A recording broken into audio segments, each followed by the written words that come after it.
Star Wars The Rise of Skywalker is now just 133 days away from its official release by writer and director J.J. Abrams and Chris Terrio. This is Mike Zero. Make sure to subscribe if you are new to the channel for future Star Wars content. Now, what's really exciting about Episode 9 is that we do know that there are going to be tons of different revelations in this film. Even Eunice Swatamo, the actor who portrays Chewbacca in the sequel trilogy, even said that while filming, he sees this movie and the entire movie itself as a "I did not see this coming" moment, which really is a bold statement. It really means that this movie is going to answer a lot of burning questions, as well as creating new ones at the very beginning of this film that will be answered at the very end of Episode 9. Now, these past couple of weeks or so, we've been learning a whole lot more about this film, and when it all comes down to one of the big plans and one of the actual plans during the rewrites of Episode 9 by George Lucas, J.J. Abrams, Chris Terrio, etc., this is where things begin to get very exciting for Episode 9. Now, specifically, what's really intriguing about all of this is that it's described that during the rewrites of the film for the months of November and December of 2018 is when George Lucas was significantly involved with the rewriting of the second and third acts of the movie. It said that it was George Lucas who wrote in a complex piece for the origins of the First Order, where Kylo Ren and his Knights of Ren visit the original headquarters of the First Order that are said to contain many secrets of Snoke. It said that George Lucas wanted to explore a small story for Snoke and his huge connection to Darth Plagueis, or vice versa, that would change how fans view the prequel trilogy era.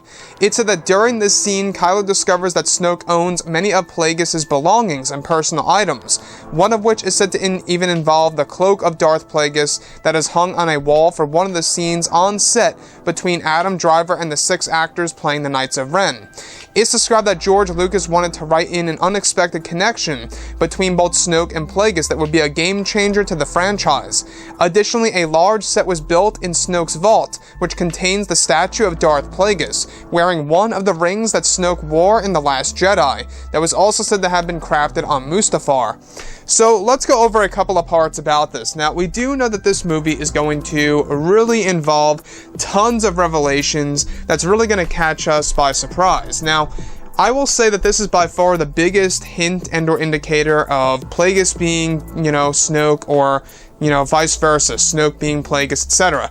We do know that this movie is really going to change how we view the prequel trilogy era, which could very well be a good or a bad thing for the Star Wars fans around the world. It's all a matter of how this is all going to be organized and placed on the big screen.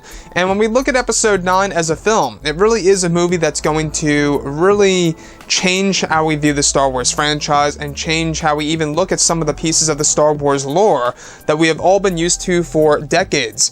So with that being said, this particular scene that George Lucas wrote into Episode 9's final script involves Kylo Ren and the Knights of Ren traveling to the abandoned headquarters of the First Order, which is where they discover how Snoke's original throne room is filled with belongings of Darth Plagueis. And not just that, George Lucas wrote in a big connection between both Plagueis and Snoke that is said to be a game changer for the franchise and is going to significantly change how we view the prequel trilogy era, which is huge because we do know that Episode 9 is really going to be a big movie that's going to change how we view a lot of the different characters, ranging from Luke to Kenobi to Anakin to Palpatine. I mean, the list goes on.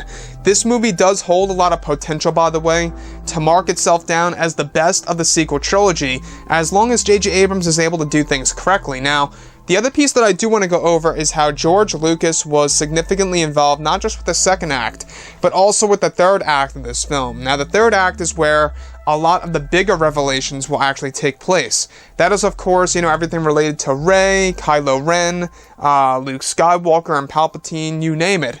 Whereas in the second act, we do get some revelations that are more so related to past characters. Now, when we think about Episode 9, we think about this movie being a historical film, and that's true. It is going to be a historical movie because it's a big deal. It's going to be a world event. A lot of people are going to see this regardless from what it seems. This movie really does have a lot of potential and a lot going for itself. As long as they market it correctly by Disney and Lucasfilm, I think that this movie could very well start off as a very successful movie when it comes to the box office and how it's going to resonate with fans around the world.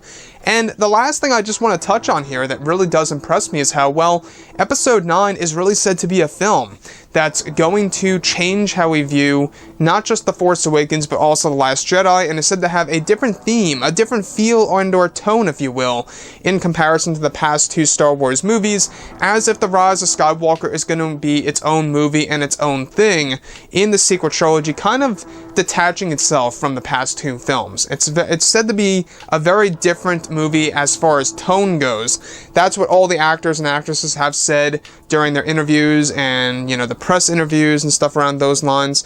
So yeah, anyways guys, drop a comment below. Let me know what you think about all of this in the comments. And if you guys did enjoy the content for today, do make sure to drop a thumbs up on this video to support the channel. I thank you all so very much for the kind support, and I'll catch you guys next time.